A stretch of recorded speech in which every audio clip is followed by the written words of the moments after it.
¿Alguna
Hola, me llamo Laura y lo que estoy a punto de contarte no es una historia de terror inventada. Es algo que viví, algo real, algo que todavía no puedo explicarme del todo. Mi hermana murió hace casi un año y meses después su voz se grabó sola en mi teléfono. Sí, su voz, sin que nadie tocara el celular, sin que hubiera nadie más en casa, solo yo y ese mensaje. Aún me cuesta decirlo en voz alta, pero quiero contarlo, porque quizás a alguien le ha pasado algo parecido, o porque tal vez necesito soltarlo. Todo comenzó 6 meses después de su muerte. Yo estaba comenzando a salir del duelo, poco a poco. Había noches en las que aún lloraba sin poder dormir, pero ya había días buenos. Me aferraba a sus recuerdos, a nuestras fotos, a su risa, que todavía resonaba en mi mente. Una noche dejé el celular cargando al lado de mi cama. Como siempre, lo puse en silencio, porque no quería interrupciones. A la mañana siguiente, cuando me desperté, noté una notificación extraña, una grabación de audio, de la aplicación de notas de voz. El archivo decía, simplemente, sin título. Lo abrí, y entonces escuché su voz. Era ella, mi hermana, diciendo mi nombre, Laura. Después, silencio, y un susurro. No entendí bien, pero sonaba como, no estás sola. Me quedé helada, sentí que la sangre me abandonaba el cuerpo. Reproduje el audio una y otra vez.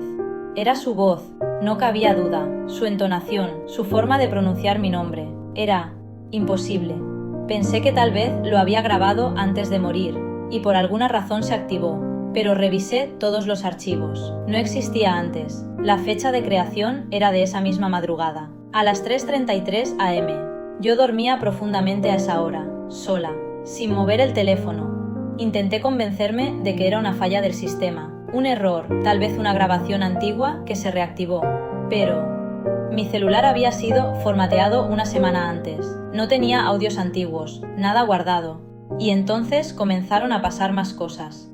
Luces que parpadeaban, el televisor encendiéndose solo. Una vez, Alexa respondió a una pregunta que nadie había hecho. Y cada vez que eso pasaba, sentía un aroma, el mismo perfume que usaba mi hermana. Uno dulce, suave, que no había vuelto a oler desde su funeral. Una noche reuní valor, volví a reproducir la grabación y esta vez cerré los ojos, escuché atentamente y entendí lo que decía al final. No estás sola, pero tampoco escuches más. Esa frase me dejó sin aire, como si me advirtiera, como si me estuviera cuidando o protegiendo de algo. Desde entonces no he vuelto a escuchar nada.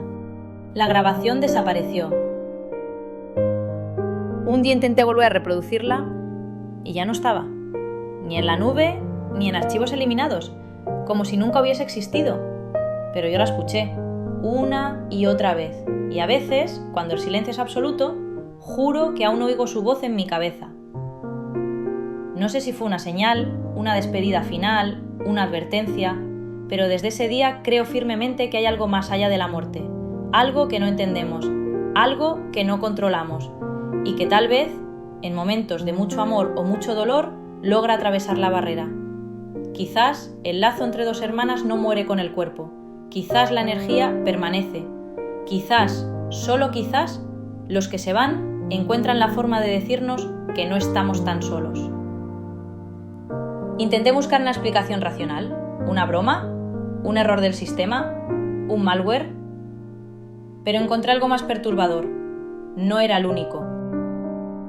Hay decenas de casos documentados sobre psicofonías espontáneas, mensajes grabados en teléfonos, radios, grabadoras, provenientes de personas fallecidas. En 2003, una mujer en Madrid encontró una grabación de su madre fallecida en su contestadora. En 2015, un joven en Argentina recibió un mensaje de voz de su amigo muerto 2 años antes. En ambos casos, nadie pudo explicar el origen. No había manipulación, ni registros digitales de envío. Investigadores como Konstantin Raudiv dedicaron su vida a estas manifestaciones. Él creía que las ondas electromagnéticas podían almacenar residuos de conciencia. ¿Y si el dolor, el amor o el deseo de comunicarse pueden romper incluso las barreras de la muerte? Gracias por escuchar mi historia. Si esta historia te tocó el corazón, suscríbete al canal, porque hay muchas más, reales, inexplicables, profundamente humanas.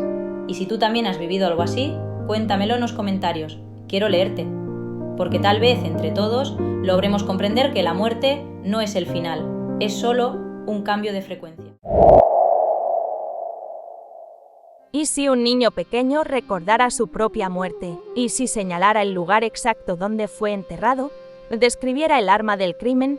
¿Dijera el nombre del asesino? ¿Y todo resultara cierto? No estamos hablando de una historia inventada. No es una leyenda urbana, ni una historia inventada de película. Es un caso real, documentado, ocurrido en una zona remota del mundo, donde aún se cree que la muerte no siempre es el final. En el año 2009, en una región montañosa del norte de Siria, cerca de la frontera con el Líbano, una familia de religión drusa vivió uno de los episodios más inexplicables que se recuerdan en el mundo de lo paranormal. Su hijo, de apenas 3 años, empezó a hablar con una claridad sorprendente. No decía frases típicas de un niño pequeño, ni inventaba historias sin sentido como suelen hacer los de su edad. Lo que salía de su boca era algo completamente diferente. Él afirmaba que había sido asesinado, que tenía recuerdos muy claros de su vida anterior, que su verdadera casa no era aquella en la que vivía ahora, que había muerto violentamente, y lo más inquietante de todo, decía saber exactamente dónde lo habían enterrado. La familia, en un principio, no sabía cómo reaccionar.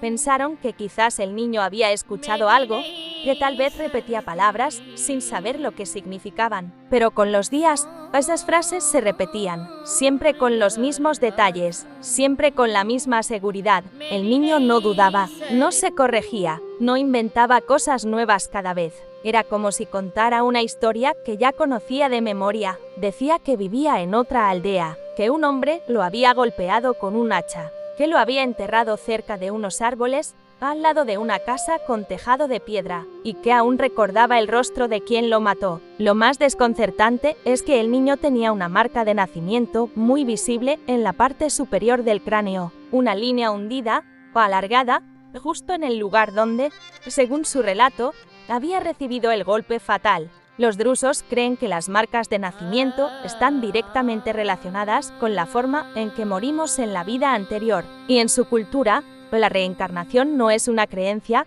es un hecho, una continuidad inevitable del alma. Ante la insistencia del niño, los abuelos decidieron hacer algo, lo llevaron por distintas aldeas cercanas, una por una, sin decirle dónde estaban. No le daban pistas, ni le preguntaban nada, solo lo dejaban observar. Y fue entonces cuando ocurrió lo más extraño. En una de esas aldeas, el niño se detuvo en seco, miró a su alrededor, frunció el ceño, y dijo, «Aquí vivía yo». Apuntó con el dedo hacia una casa concreta, y dijo, «Esa era mi casa, allí me mataron». Nadie en su familia había estado nunca en ese pueblo, no conocían a nadie. Pero el niño caminaba por las calles como si las reconociera, señalaba lugares, daba nombres, describía habitaciones por dentro, aunque no había entrado. Decía, hoy había una cocina, al fondo, una ventana, desde allí se veían los árboles. Los vecinos se agolparon, extrañados.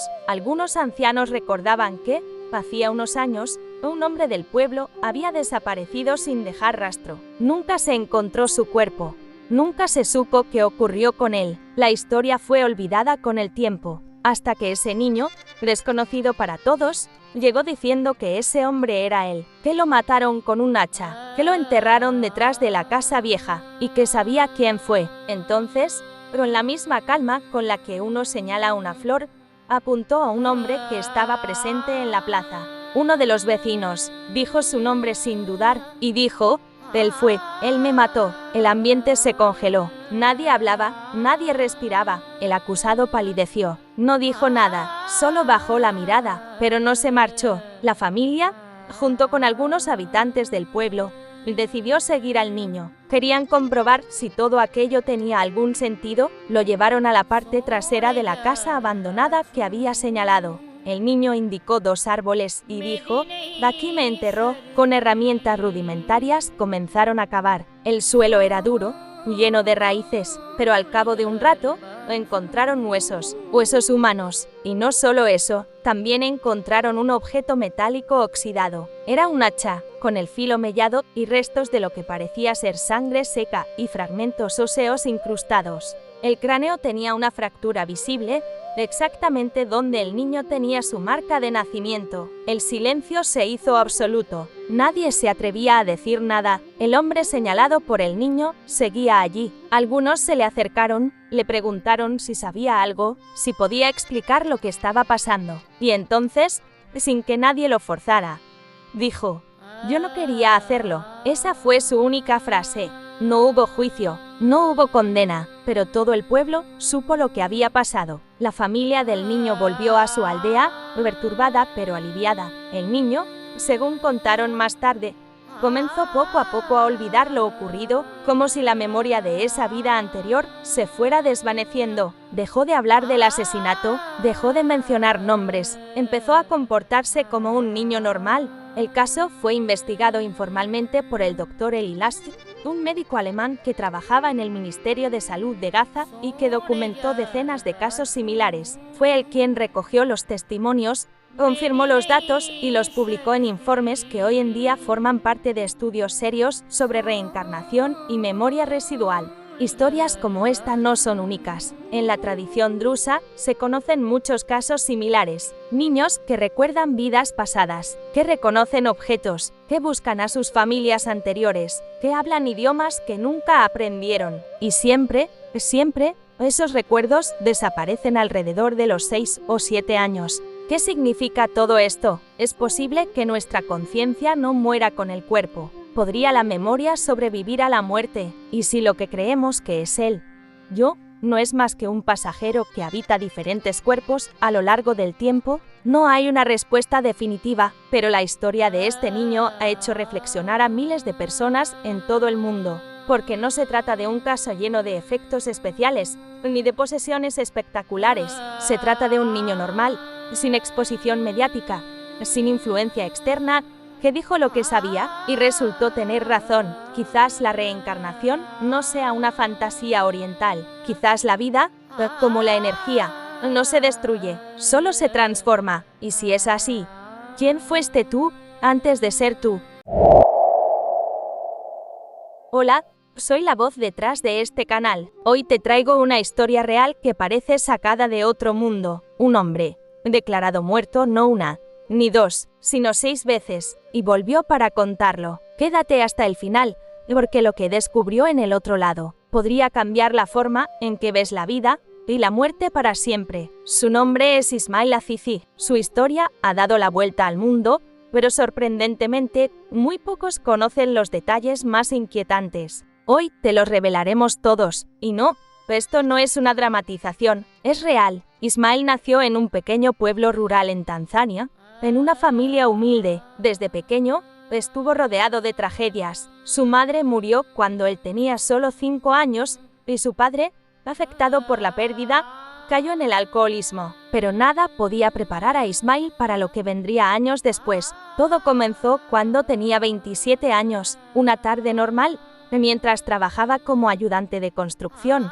Ismail sintió un fuerte dolor en el pecho. Perdió el conocimiento. Cuando llegó al hospital, los médicos lo declararon muerto clínicamente. No había pulso, no respiraba. Su corazón se detuvo por más de 4 minutos. Pero entonces, volvió, de repente. Los médicos estaban desconcertados, no había explicación, y lo más impactante, Ismail recordó con detalle lo que vivió mientras estaba muerto. Dijo que sintió cómo salía de su cuerpo, como si flotara por encima del quirófano. Podía ver su cuerpo inerte, los médicos corriendo, la desesperación. Después, oscuridad, una calma profunda, como si el tiempo no existiera. Escuchó una voz, su madre, que le decía: «Aún no es tu hora». Vio un campo abierto, cubierto de neblina, con una especie de brillo dorado que flotaba en el aire. La sensación era de una paz tan intensa que no podía imaginar regresar, pero al instante fue como si una fuerza invisible lo empujara hacia atrás. Volvió a su cuerpo,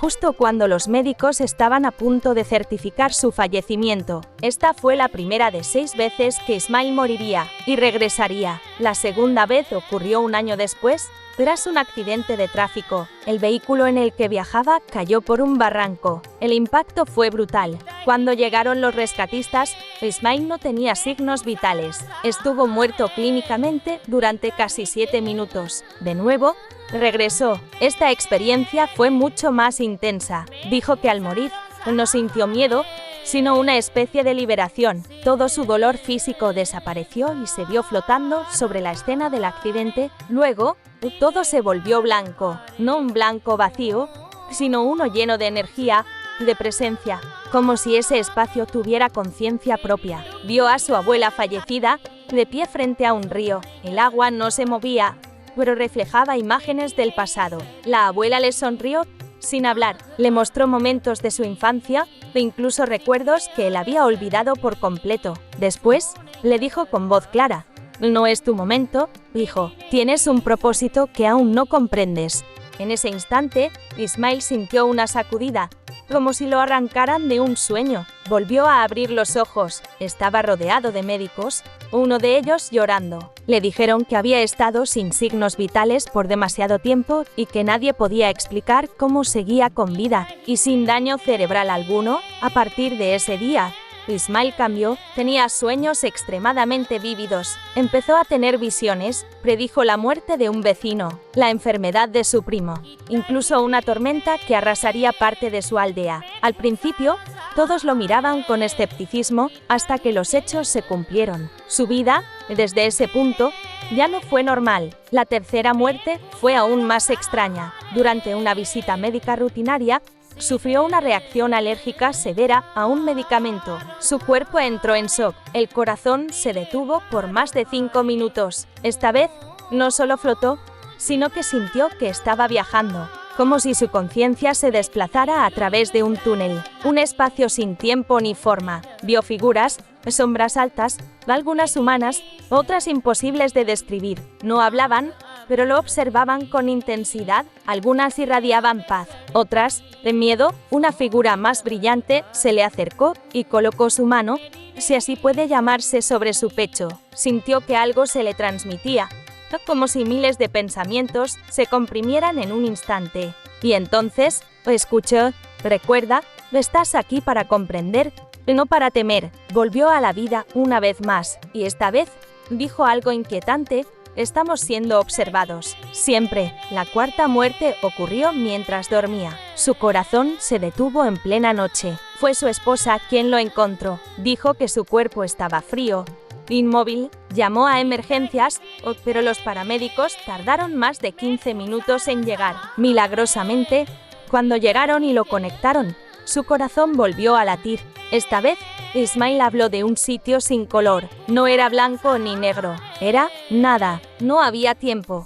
No había cuerpo. Era como si existiera siendo solo pensamiento. Una entidad le habló, sin rostro ni forma, y le preguntó: «¿Lo has entendido ya?». Ismail no supo qué responder. Sintió que si decía que sí, no volvería jamás. Entonces pensó en su hija, en su sonrisa, en sus manos pequeñas, en la promesa que le hizo de llevarla al río. Y eso lo devolvió. «Estuve a punto de no volver», dijo, «pero vi el rostro de mi hija, y eso me devolvió». La quinta vez fue durante una fiebre muy alta por una infección. Perdió el conocimiento, cayó al suelo de su habitación. Su esposa relató que su respiración cesó completamente durante más de 6 minutos. Tuvo visiones, según él, no eran sueños. Vio un árbol gigante que ardía sin consumirse. Cada hoja parecía tener una historia, una vida, un alma. Escuchó un zumbido profundo, como un canto lejano, que lo rodeaba por completo. Dijo que sintió que cada muerte era una prueba, que había algo que debía comprender. Cuando despertó, lloró durante horas. Dijo que había visto su verdadero ser, pero que aún no estaba listo para aceptarlo. Y la sexta fue la más larga y extraña. Ismail estuvo clínicamente muerto por casi 12 minutos tras una parada respiratoria provocada por una complicación en los pulmones. Esta vez fue diferente desde el comienzo. No sintió separación, simplemente se vio en otro lugar. Un espacio que era como estar dentro de una conciencia gigante. No había palabras, pero lo entendía todo. Lo que pensaba se manifestaba. Lo que preguntaba ya estaba respondido. Vio el tejido del universo como él lo llamó, un entramado de luz, emoción y energía. Vio cómo todo estaba conectado, tú, yo, cada hoja, cada animal, cada estrella. Era como una red viva, palpitante. Dijo que entendió que la muerte no es el final, sino una transformación, que el cuerpo muere, sí, pero lo que somos, sigue. Ismail vive hoy, tranquilo, alejado de la ciudad, se dedica a la agricultura y a hablar con quien quiera escucharlo. Ha rechazado ofertas para aparecer en televisión o escribir libros. Dice que su mensaje no necesita fama, solo oídos dispuestos a escuchar. No quiero convencer a nadie, dijo en una de sus pocas entrevistas. Solo quiero que sepan que no estamos solos, que hay algo más, y que cada segundo aquí vale la pena. Esta es la historia de Ismail Afifi, un hombre que murió 6 veces y volvió con un mensaje. ¿Y tú? ¿Qué harías si tuvieras una segunda oportunidad? ¿Seguirías viviendo como hasta ahora? ¿O buscarías un propósito más profundo? Déjamelo en los comentarios. Y si esta historia te llegó, compártela. Quizás alguien que lo necesita la escuche hoy, porque tal vez entre todos logremos comprender que la muerte no es el final, es solo un cambio de frecuencia. Imagina desaparecer durante 30 años, no como si te fueras de vacaciones o simplemente te perdieras por unos días, sino como si el tiempo se detuviera para ti. Un hombre que, de repente, desaparece sin dejar rastro, sin pistas, sin adiós, sin una sola señal, y entonces, 3 décadas después, reaparece exactamente igual, con la misma ropa que vestía el día en que se perdió, sosteniendo un boleto de tren fechado hace 30 años, pero lo más desconcertante es que no recuerda nada, no sabe quién es, ni dónde ha estado, ni por qué desapareció. Esta es la historia de Vasile Gorgos, un misterio que ha desconcertado a toda Rumanía, que sigue desafiando a la ciencia y a la razón. En este vídeo, te llevaremos a un viaje profundo para descubrir no solo los hechos, sino también las teorías más inquietantes, los testimonios desconocidos y las reflexiones que este caso nos plantea sobre la mente humana y la identidad. Prepárate para adentrarte en un relato que parece sacado de una novela de misterio, pero que es tan real como impactante. Para comprender la magnitud de este enigma, primero debemos conocer al hombre detrás del misterio. Vasile Gorgos era un ganadero rumano, un hombre sencillo, dedicado a su familia y su trabajo, que vivía en un pequeño pueblo rural en Rumanía. Nacido en la década de los años 50, Vasile creció en un entorno marcado por la austeridad y las tradiciones campesinas. Su vida giraba en torno a la tierra, al ganado y a la comunidad que lo rodeaba. Era conocido por su carácter tranquilo, su responsabilidad y su cariño hacia sus seres queridos. Quienes lo conocían lo describen como un hombre de hábitos sencillos y fuertes valores. No buscaba conflictos y su rutina diaria apenas cambiaba: levantar temprano, atender el ganado, ayudar en las tareas del hogar y disfrutar de la compañía de su esposa e hijos. El pueblo donde vivía Vasile, ubicado en la región de Transilvania, tenía un ambiente cerrado y familiar, donde todos se conocían y cuidaban mutuamente. Era un lugar donde las desapariciones o sucesos extraños eran prácticamente inexistentes. En este contexto, la desaparición de Vasile en 1991 causó un impacto profundo y un desconcierto absoluto. Para entender realmente el misterio que rodea a Vasile Gorgos, es fundamental situarnos en el tiempo y espacio en que ocurrió su desaparición. Rumanía en los años 90 era un país que atravesaba una transformación profunda y caótica marcada por el derrumbe del régimen comunista de Nicolae Ceausescu en 1989, un evento que dejó una huella imborrable en la sociedad rumana y en la forma en que las instituciones funcionaban. La caída del comunismo abrió una nueva era, pero también trajo consigo incertidumbre, desorden y una crisis económica que afectó duramente a la población, especialmente en las zonas rurales.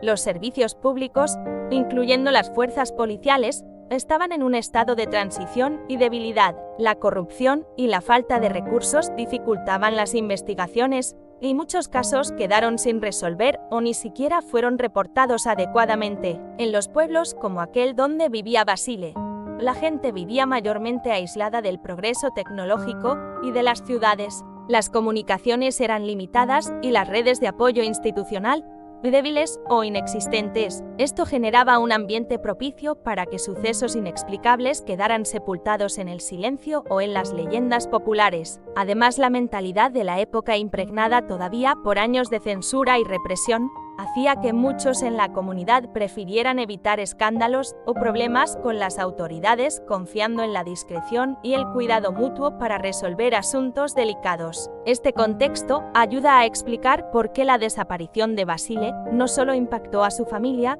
sino que también pasó a ser un enigma casi olvidado en medio de tantas otras dificultades y problemas que enfrentaba el país. Sin embargo, la historia de Basile no terminaría ahí. Lo que parecía una desaparición definitiva, un adiós para siempre, tendría un giro inesperado y desconcertante que cambiaría la percepción de todos sobre lo que es posible antes de la misteriosa desaparición que conmocionaría a su comunidad.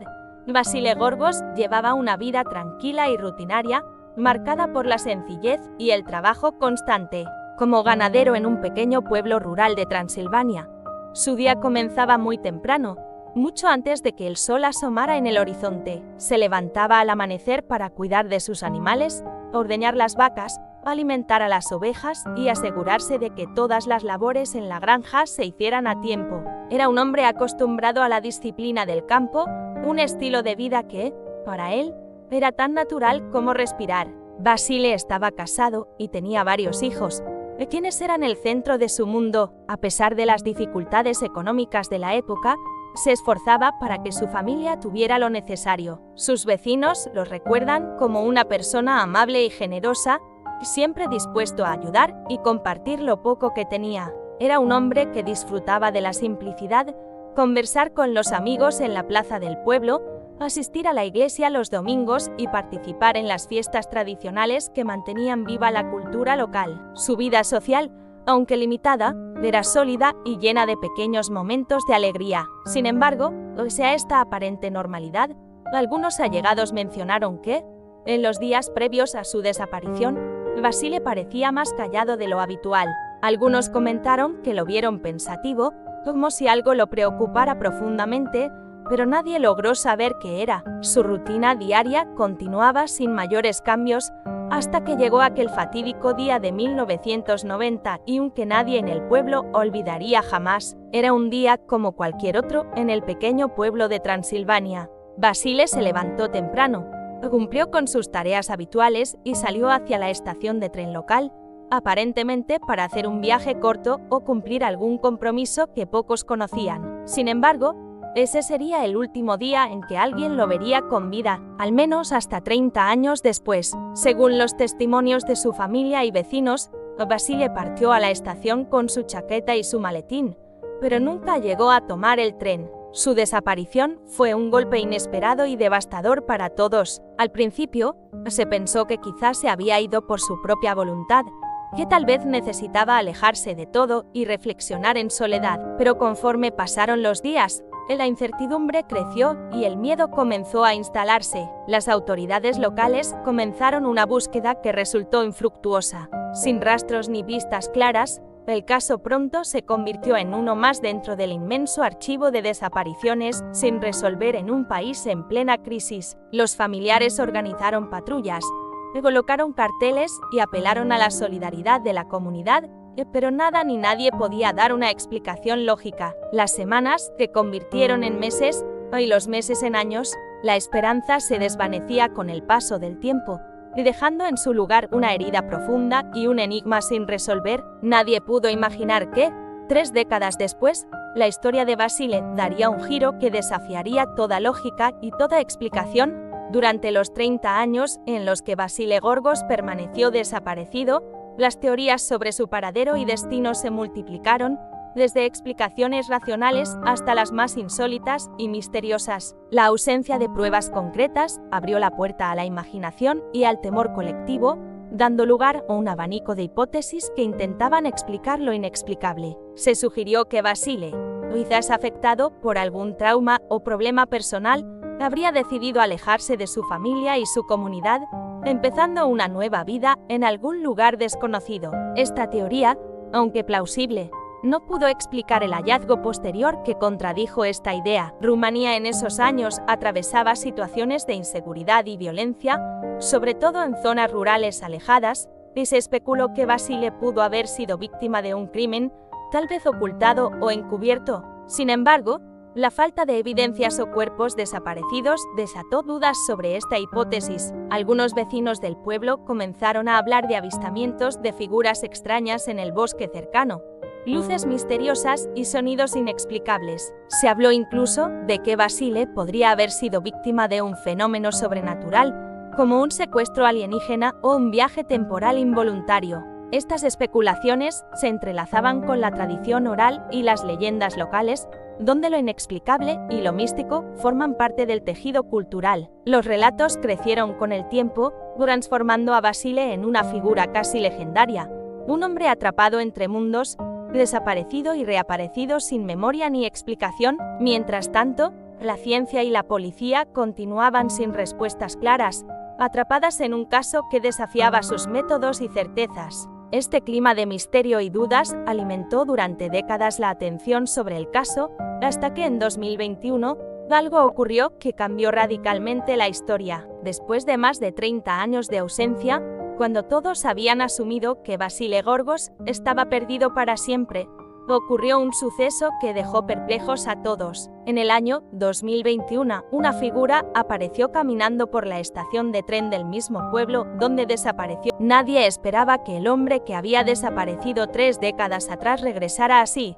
como si el tiempo no hubiera pasado para él. Lo más sorprendente no fue solo su regreso físico, sino el estado en que se encontraba. Su mente estaba en blanco, como si un enorme vacío hubiera borrado todos sus recuerdos y su identidad. Familiares que ya habían enterrado la esperanza se encontraron frente a una persona desconocida, a la vez que alguien que debería ser su padre, esposo o hermano. La noticia rápidamente se difundió, despertando el interés de medios de comunicación, científicos y el público en general. Este regreso desafió no solo a la comunidad local, sino a la lógica y la ciencia. ¿Cómo era posible que un hombre desaparecido 30 años pudiera reaparecer sin memoria? ¿Qué le había pasado durante todo ese tiempo? Las preguntas se multiplicaban y las respuestas parecían más lejanas que nunca. Frente a un caso tan desconcertante, la comunidad médica se volcó en estudiar a fondo el estado de Vasile Gorgos para intentar encontrar respuestas racionales a lo ocurrido. Tras su llegada al hospital,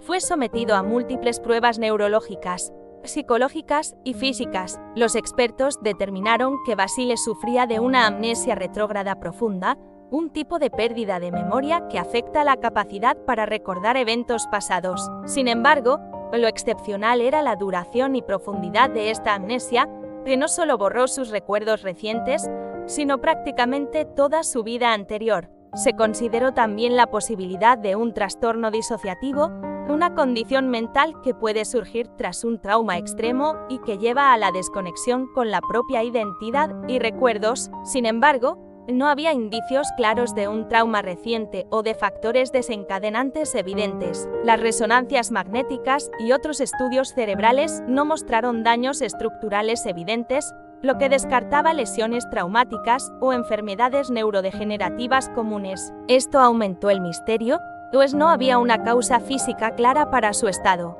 Los médicos también observaron que, a pesar de la pérdida de memoria, Vasile conservaba habilidades motoras básicas y algunos reflejos automáticos, lo que indicaba que su cerebro estaba funcional pero con áreas específicas afectadas. El equipo interdisciplinario planteó hipótesis sobre un posible episodio psicógeno complejo, aunque la duración extrema del cuadro escapaba a las clasificaciones habituales. Mientras tanto, los familiares intentaban reconectar con Vasile, mostrándole fotografías, relatos y objetos familiares, en un intento por estimular su memoria y recuperar la identidad perdida. Este caso desafió muchos conceptos médicos sobre la memoria, el tiempo y la identidad personal, dejando abierta la pregunta sobre qué pudo haber pasado realmente con Vasile durante esos 30 años. El retorno inesperado de Vasile Gorgos generó un terremoto emocional en su familia y en todo el pueblo. Para ellos,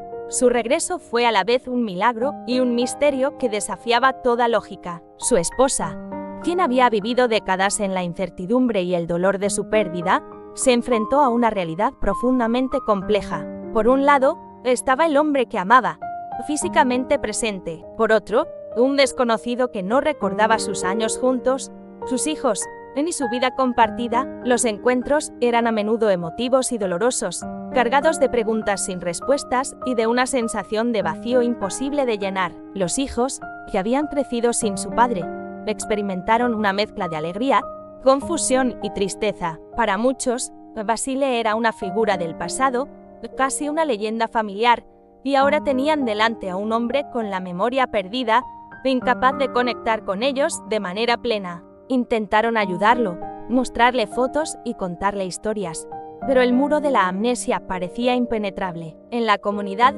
la noticia del regreso de Basile se convirtió en tema central de conversación. Para algunos, era una señal de esperanza. Para otros, un enigma desconcertante que desafiaba la realidad. Se organizaron reuniones para apoyarlo y las autoridades intentaron ayudar a reintegrarlo, aunque la situación era compleja. La prensa local e internacional se hizo eco del caso, aumentando la atención y el interés. Algunos medios especularon sobre posibles causas sobrenaturales o científicas, mientras que otros destacaban el drama humano y emocional que vivía la familia. El regreso de Basile también suscitó debates sobre la identidad y el tiempo, sobre lo que realmente significa perderse y volver. Tras el regreso de Basile Gorgos, no han cesado las especulaciones sobre qué fue lo que realmente ocurrió durante esos 30 años en los que estuvo desaparecido.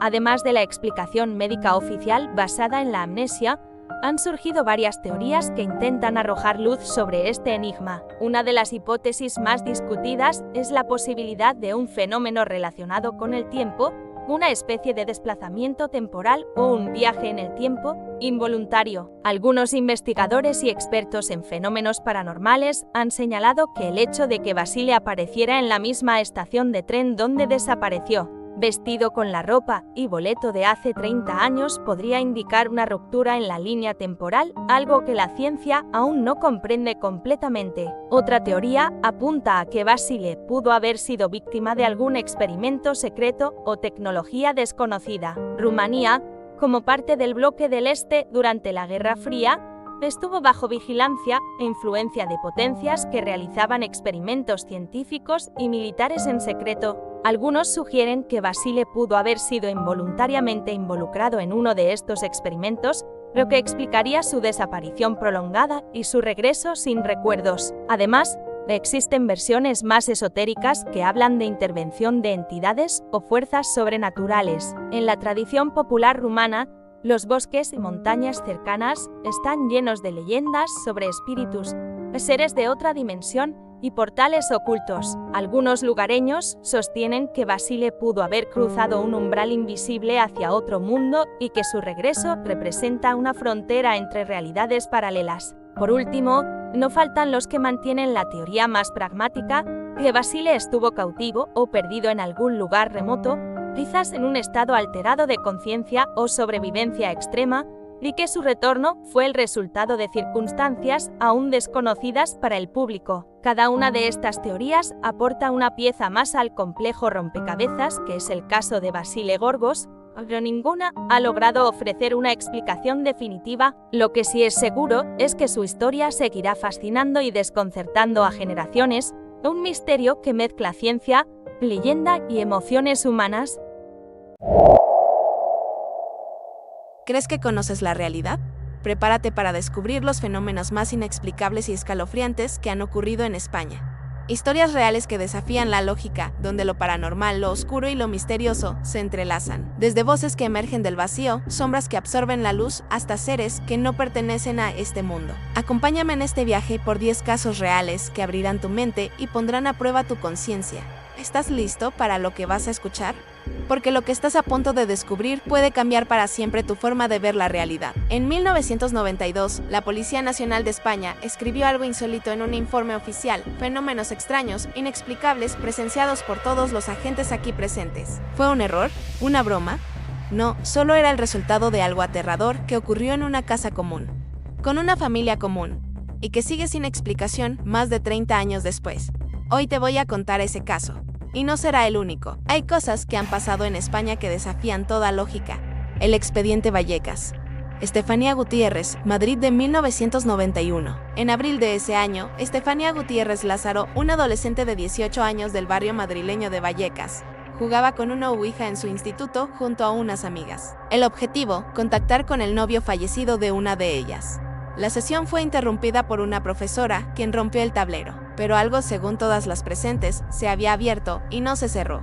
Y desde entonces, Estefanía comenzó a sufrir episodios incontrolables, convulsiones, visiones, hasta susurros por la noche. Decía que muchas sombras la observaban desde la esquina de su habitación. Su estado se deterioró rápidamente, y meses después falleció en circunstancias misteriosas en el hospital.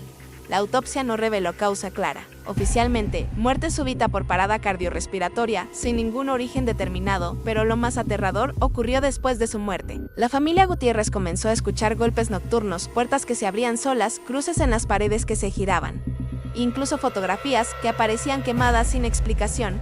Hasta que una noche, en noviembre de 1992, el padre, aterrorizado, llamó a la policía. Lo que ocurrió está documentado. Los agentes reportaron fenómenos que no pueden ser atribuidos a causa natural o humana. Vieron una figura oscura, sintieron un descenso abrupto de temperatura, escucharon golpes, y hasta una Biblia se movió sola.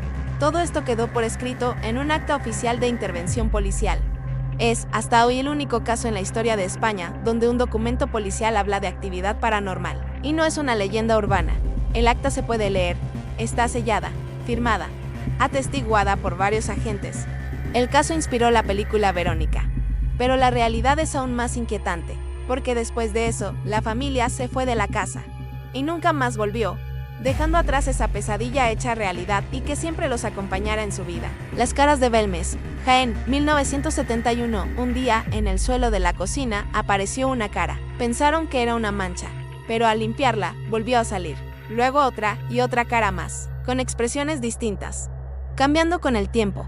El fenómeno fue tan impactante que llegó a científicos, curas y periodistas. Nadie pudo explicar cómo aparecieron, ni por qué. En el pequeño pueblo de Belmes de la Moraleda, en Jaén, el 23 de agosto de 1971, María Gómez Cámara notó algo extraño en el suelo de cemento de su cocina. Un rostro humano claramente visible como si emergiera de la piedra. Confundida y asustada, lo borró. Días después, otro rostro apareció. Y luego otro, y otro. Eran rostros de hombres, de mujeres, con expresiones de tristeza, terror y angustia. Algunos parecían gritar. Intentaron destruirlos con martillos. Los borraban, los tapaban con yeso. Pero volvían, a veces con mayor nitidez. La historia se esparció por el pueblo y luego por toda España. La casa de María se llenó de investigadores, de curiosos periodistas y científicos. Las teorías fueron muchas: fraude, humedad, manipulación química, pero nadie pudo demostrar cómo ni por qué aparecían los rostros. Varios análisis independientes confirmaron: no hay pintura ni elementos artificiales conocidos. Incluso llegó Hans Bende, un renombrado parapsicólogo alemán, analizó el fenómeno y lo declaró auténtico. Si esto es un fraude, es el mejor fraude que he visto en mi vida. Pero no lo es. Años después, durante una reforma bajo el suelo, donde aparecían las caras, encontraron huesos humanos, fragmentos de cráneos y mandíbulas que fueron trasladados al cementerio local. Pero las caras siguieron apareciendo. El fenómeno continuó durante décadas. A veces se desvanecían, otras surgían nuevas. Algunas incluso parecían envejecer con el paso del tiempo. Y aunque algunos casos recientes fueron desacreditados, los primeros rostros, los originales, siguen siendo un misterio absoluto. Hoy, la casa es conocida como la Casa de las Caras, y aunque muchos piensan que fue una farsa, nadie ha podido demostrar cómo lo hicieron, ni quiénes eran esos rostros, ni por qué parecían pedir ayuda. Una casa marcada por muertes inexplicables, por rostros que emergen del suelo y se niegan a irse. ¿Qué está pasando en este mundo? ¿Y por qué nadie habla de ello? En las siguientes historias te contaré más casos igual de reales y aún más inquietantes. Suscríbete si aún no lo has hecho, porque esto sigue. El Cortijo Jurado. En Málaga, se alza en mitad del campo como una ruina más, pero los que han entrado no lo olvidan. En este cortijo se practicaron rituales, hubo desapariciones, y hoy se oyen gritos por la noche. Cuerpos nunca encontrados, luces sin explicación y un sótano sellado. ¿Qué pasó realmente en el Cortijo Jurado? El Cortijo Jurado, a las afueras de Málaga, parece una finca más olvidada por el tiempo, pero hay algo en su presencia que pone los pelos de punta. Fue construido en el siglo XIX por la poderosa familia Heredia, y desde el principio se rodeó de misterio. En aquellos años comenzaron a desaparecer chicos jóvenes de los alrededores. Nadie supo nunca dónde estaban, pero los rumores apuntaban directamente al cortijo. Se hablaba de rituales ocultistas, sesiones de espiritismo, e incluso sacrificios humanos en sus sótanos. Aunque nunca se presentaron pruebas, el miedo creció tanto como el silencio de las autoridades. Décadas más tarde, otra familia poderosa, los Larios, también ocupó el lugar, pero no duraron mucho, lo abandonaron sin explicación. El edificio cayó en el olvido hasta que, ya en el siglo XXI, una promotora intentó reformarlo y convertirlo en un hotel de lujo. Fue entonces cuando comenzó lo más extraño. Los obreros se negaban a trabajar, asegurando que escuchaban gritos, pasos donde no había nadie y herramientas que se movían solas. Los vigilantes de seguridad captaron luces inexplicables y varios trabajadores abandonaron la obra tras sufrir accidentes extraños. Algunos incluso hablaron de sombras que los seguían mientras bajaban al sótano. Las obras se paralizaron por completo. La promotora dejó el proyecto y el cortijo volvió a quedar abandonado. Lo que sería un complejo hotelero moderno terminó convertido en una leyenda aún más oscura. Investigadores de lo paranormal no han parado de visitarlo desde entonces. En 2002, un equipo de televisión captó una psicofonía en directo. Una voz susurraba "no entres". Otros han registrado temperaturas que bajan repentinamente y testimonios de personas empujadas por una fuerza invisible. Y lo más inquietante, el sótano principal sigue tapiado desde hace décadas. Nadie ha conseguido acceder a él. Se cree que es el epicentro del mal, el lugar donde todo comenzó. Hoy, el cortijo jurado sigue en pie, escondido tras la maleza, observando. Nadie sabe si algún día alguien terminará lo que empezó. Pero una cosa está clara, algo o alguien no quiere ser molestado. Los fuegos de La Roya. Almería 1945, una niña gritaba desde su habitación, su colchón estaba ardiendo. Pero no había cerillas, ni electricidad, ni nada que crease ese fuego. Pronto todo el pueblo empezó a incendiarse, espontáneamente. Más de 300 fuegos aparecieron en cuestión de días. Nadie pudo explicar por qué. ¿Puede el fuego nacer de la nada? La Roya, Almería. Verano de 1945. Un pequeño pueblo agrícola se convierte en escenario de un misterio aterrador. Incendios espontáneos comienzan a estallar en casas, establos y campos, sin ninguna fuente de fuego visible. Todo empezó cuando una niña vio humo saliendo de su colchón. Al correr a avisar, el colchón se incendió de forma repentina. Luego ardieron trapos, leña húmeda, incluso tierra mojada.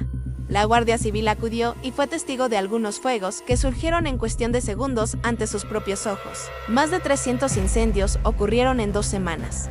Los expertos descartaron origen eléctrico, no había corriente, no había gasolina, no había cerillas ni combustible, solo fuego, de la nada. Uno de los episodios más impactantes ocurrió cuando una niña fue hallada con quemaduras en los pies en mitad de un campo sin fuego. Nadie pudo entender cómo. El caso fue investigado por químicos, ingenieros y hasta por el ejército. Nadie encontró una causa lógica. Se especuló con actividad sísmica, reacciones químicas naturales, incluso con rayos bola, pero nada concluyente. Los fuegos desaparecieron tan misteriosamente como comenzaron. El pueblo quedó marcado.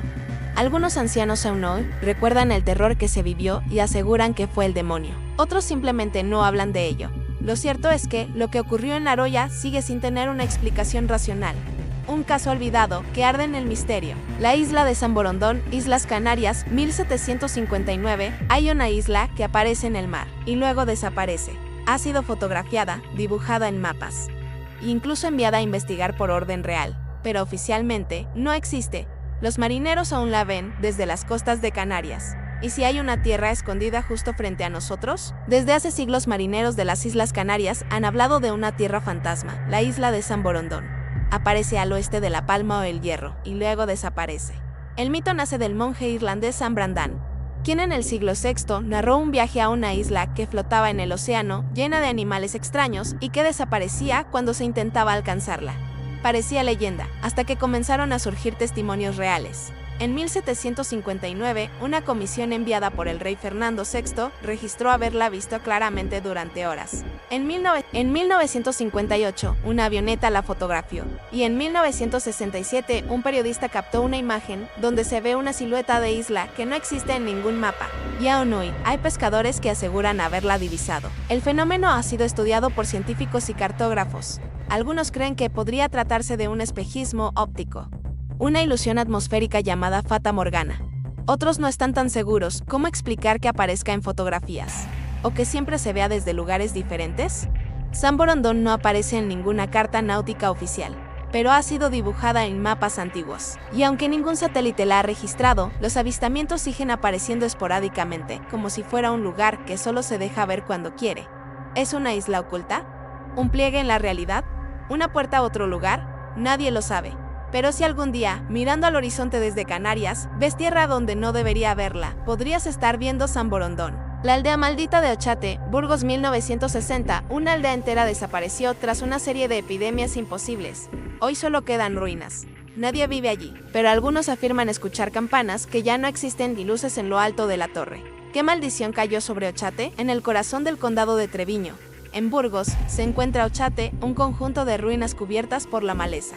Desde lejos, solo destaca una torre de piedra solitaria, pero lo que allí ocurrió ha alimentado durante décadas una de las leyendas más inquietantes de España. Todo comenzó en el siglo XIX, cuando Ochate era aún una aldea habitada por decenas de familias. Sin embargo, entre 1860 y 1870, el lugar fue golpeado por 3 epidemias consecutivas: viruela, tifus y cólera. En cada brote, el resto de pueblos cercanos se mantuvieron intactos, mientras que en Ochate moría casi toda su población. La coincidencia era aterradora. Algunos hablaron de castigo divino, otros de una maldición ancestral. Finalmente, la aldea quedó totalmente abandonada. Pero lo más inquietante no es el pasado, sino lo que sigue ocurriendo hoy. Desde los años 80, investigadores de lo paranormal, militares retirados y periodistas han reportado fenómenos extraños en las ruinas, avistamientos de luces en la torre, sonidos metálicos y campanas que suenan aunque no hay campanario. Uno de los casos más conocidos fue el de Próspero Martínez, un fotógrafo que captó una figura semitransparente en la torre durante una visita en 1981. La foto fue publicada por revistas especializadas y nunca pudo ser explicada ni refutada. Otros visitantes aseguran haber escuchado voces en idiomas que no reconocen y haber sentido presencias invisibles que los empujan. Varios han tenido que abandonar el lugar por ataques de ansiedad o la sensación de que algo los observaba. Incluso hay teorías que van más allá. Se dice que Ochate podría haber sido un punto energético, un nódulo de actividad desconocida. Algunos hablan de ovnis, otros de rituales antiguos, pero nadie ha podido dar una respuesta convincente. Y ahí sigue, en mitad del campo, silenciosa, con su torre intacta, como vigilando, esperando. ¿Fue solo mala suerte? ¿Un cúmulo de enfermedades y miedo colectivo? ¿O hay algo en Ochate que nunca debió despertarse? El caso de los duendes de San Sebastián de Garabandal, Cantabria. 4 niñas afirmaron ver a la Virgen, pero no estaban solas. También hablaban con seres pequeños, oscuros y burlones, a los que describían como diablillos. Los testigos eran decenas, y las autoridades no supieron qué hacer. ¿Fue una aparición mariana? ¿O algo más oscuro? Entre 1961 y 1965, en San Sebastián de Garabandal, un pequeño pueblo cántabro, ocurrió uno de los fenómenos más desconcertantes de la historia reciente de España. 4 niñas, Conchita, Jacinta, Mari Loli y Mari Cruz, entre los 11 y 12 años, afirmaron que se les apareció el arcángel San Miguel y luego la Virgen María. Hasta aquí podría parecer una aparición religiosa más, pero los detalles ocultos son los que transforman esta historia en algo mucho más inquietante. Durante las supuestas apariciones, las niñas entraban en trances profundos, se arrodillaban de golpe sobre piedras sin sentir dolor, caminaban hacia atrás colina abajo sin tropezar, y hablaban con entidades invisibles. Todo fue presenciado por médicos, sacerdotes y vecinos, y documentado en decenas de fotografías y filmaciones reales. Pero había algo más, algo que no se mencionó tanto públicamente. Las niñas empezaron a hablar también de unos hombrecillos pequeños de rostro oscuro que las rodeaban en las noches, reían de forma burlona e intentaban alejarlas del lugar de las apariciones. Los llamaban diablillos, nadie sabía de dónde venían ni qué eran. Pero la descripción recuerda a los duendes o seres elementales del folclore del norte de España, aunque con un matiz mucho más siniestro. Una de las niñas llegó a decir, no querían que viéramos a la señora. Nos tiraban piedritas, a veces aparecían en la oscuridad y luego se deshacían en humo. El fenómeno creció tanto que cientos de personas viajaban a Garabandal cada día, algunos buscando milagros, otros presenciando fenómenos extraños como luces en el cielo, olores sin fuente y objetos que se movían solos. La iglesia nunca reconoció oficialmente las apariciones, pero tampoco las negó del todo. El caso quedó en una especie de limbo, igual que las criaturas que se manifestaban junto a las niñas. Hoy en día, Garabandal es lugar de peregrinación. Pero muy pocos saben que, entre las supuestas visitas del cielo, también hubo algo que no era celestial en absoluto. El misterioso incendio de la Casa del Diablo, Zaragoza, 1934, las llamas surgían de la nada y la policía no encontraba explicación. Y los bomberos no querían volver. ¿Puede una casa arder sin causa? ¿Y por qué una voz gritó desde un horno vacío, fuera de aquí? En agosto de 1934, en la calle Gascón de Gotor, en Zaragoza, ocurrió uno de los fenómenos más desconcertantes de la historia española, una serie de incendios espontáneos que aterraron a todo el país. Todo comenzó en la casa número 2. La sirvienta Pascual Alcocer estaba limpiando la cocina cuando, de repente, escuchó una voz masculina, profunda y siniestra, que salía del interior de un horno vacío. La voz decía, «Fuera de aquí, fuera». Asustada, llamó a la policía. Pensaron que era una broma. Pero los días siguientes, las cosas se salieron de control. Pequeños incendios comenzaron a brotar por toda la casa, sin causa aparente, en el techo, en la cama y en los muebles. Los bomberos no encontraban origen. Todo parecía arder desde dentro, incluso cuando desconectaron la electricidad. Las llamas seguían apareciendo. La familia fue evacuada y la casa quedó bajo vigilancia oficial. La Guardia Civil, la Policía Nacional e incluso ingenieros y científicos visitaron el lugar. Nadie pudo explicar lo que ocurría. Lo más perturbador, algunos testigos aseguraron escuchar risas macabras y pasos cuando el edificio estaba vacío. La voz desde el horno volvió a hablar días después, repitiendo frases incomprensibles. Incluso un sacerdote acudió al lugar a bendecirlo. La prensa de la época lo bautizó como la Casa del Diablo. Y el suceso fue tan viral para su tiempo que diarios internacionales recogieron la historia. Con el paso del tiempo, el caso fue silenciado. Algunos lo atribuyeron a histeria colectiva, otros dijeron que Pascuala lo había inventado. Pero nunca se explicó cómo se generaron los incendios frente a los testigos, bomberos y policías. Hoy, el edificio sigue en pie, reformado, pero los vecinos aseguran que por las noches se siguen escuchando pasos en la escalera, y que nadie aguanta mucho tiempo viviendo allí. ¿Qué ocurrió en la calle Gascón de Gotor?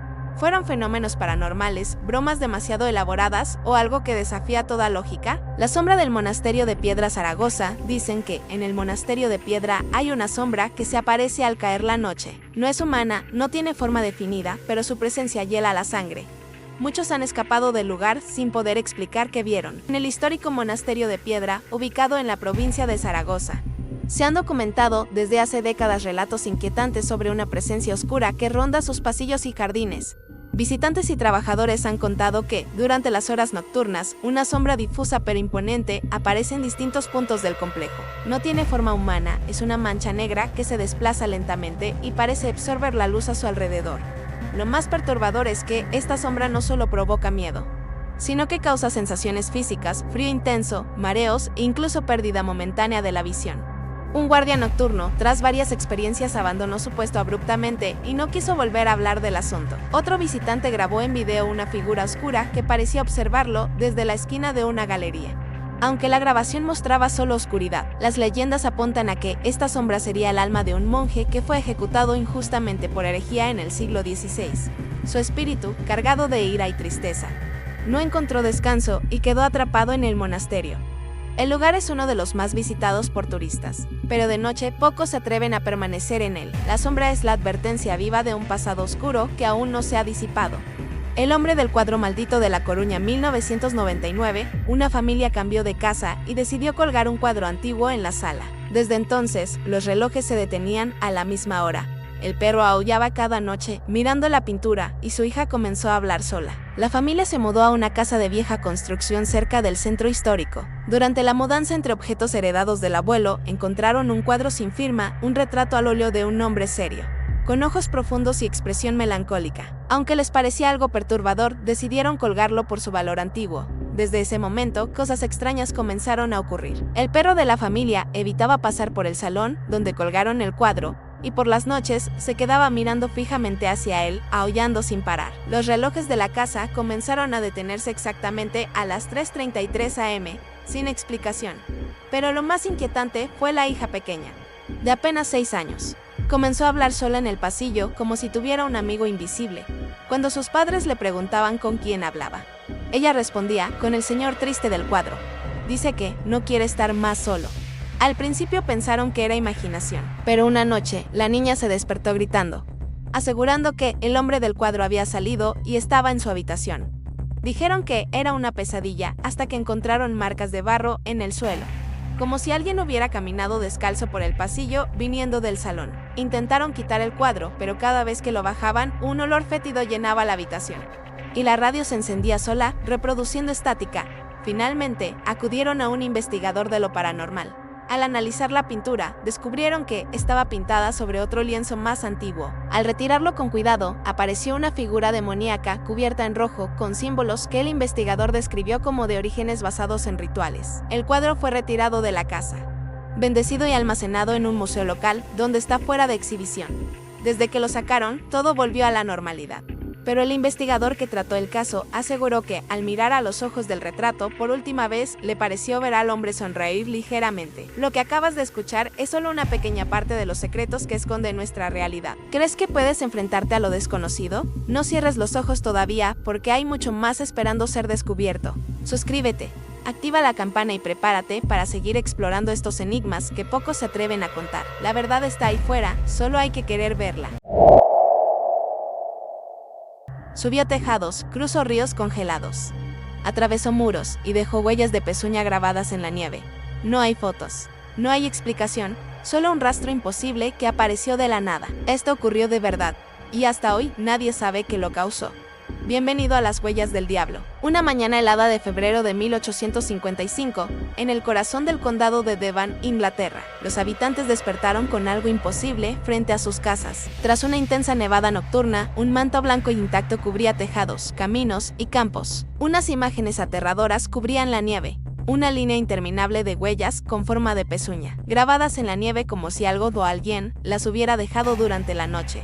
Pero no eran huellas normales. No eran de ningún animal conocido, eran las huellas del diablo, y lo más perturbador no era su forma, sino su recorrido. Estas marcas se extendían por más de 40 kilómetros, cruzando pueblos, subiendo tejados, trepando muros, atravesando ríos congelados, un trayecto que desafiaba todas las leyes físicas, y hasta el día de hoy, nadie ha podido explicar que caminó por Devon aquella noche, ni cómo lo hizo. Nos situamos en el suroeste de Inglaterra en 1855. Devon era, y sigue siendo, una zona rural, de campos amplios, pueblos dispersos y un clima duro durante el invierno.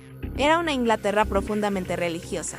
Y a la vez, empezaban a surgir los primeros avances científicos modernos. Pero en febrero de ese año, algo ocurrió que descolocó a creyentes y escépticos por igual. La noche del 7 al 8 de febrero fue especialmente gélida. Una tormenta dejó una capa fresca y uniforme de nieve por toda la región. A la mañana siguiente, los primeros en salir encontraron algo que los dejó paralizados, una fila interminable de huellas con forma de pezuña hendida. No parecían humanas, tampoco de ningún animal conocido. Y aún más extraño, estaban perfectamente alineadas, como si algo invisible hubiese caminado en línea recta, ignorando cualquier obstáculo. Las huellas medían entre 7 y 10 centímetros de largo y unos 4 a 7 de ancho. Estaban separadas de forma regular, a unos 20 o 30 centímetros entre sí.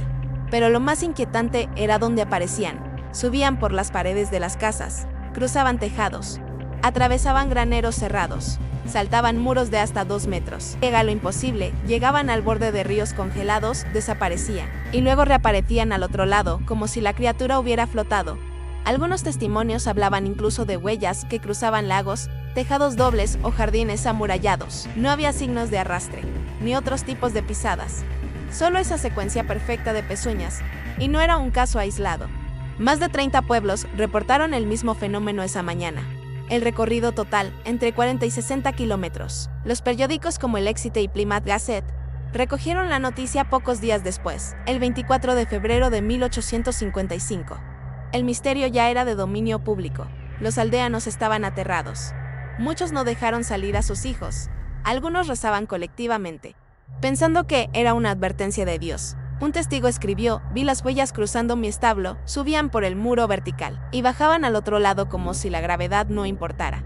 No había ni una sola marca adicional. Los sacerdotes advirtieron a sus feligreses que aquello podría ser obra del diablo. Otros sugerían un castigo celestial por el pecado colectivo. Y lo peor es que nadie, absolutamente nadie, había visto ni escuchado nada durante la noche.